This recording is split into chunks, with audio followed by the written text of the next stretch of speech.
Des juges, des procureurs, des enquêteurs, en tout une vingtaine de personnes, tous irakiens, tous spécialistes de la lutte contre la corruption. Durant 3 jours, des experts français leur ont présenté une série de cas pratiques, favoritisme dans l'attribution de marchés publics, trucage d'appels d'offres ou encore versement de commissions. Le but d'un tel atelier, c'est de discuter et de partager les préoccupations et les moyens de lutter contre la corruption en France et en Irak.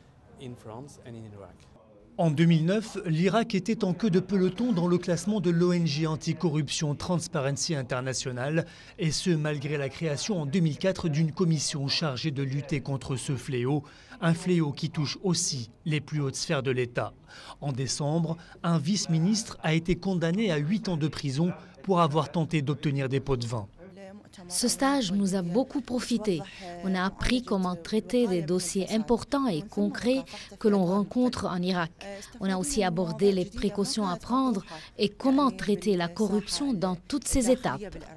Juge anticorruption, un sacerdoce en Irak. La liste des entraves au bon fonctionnement de la justice est longue.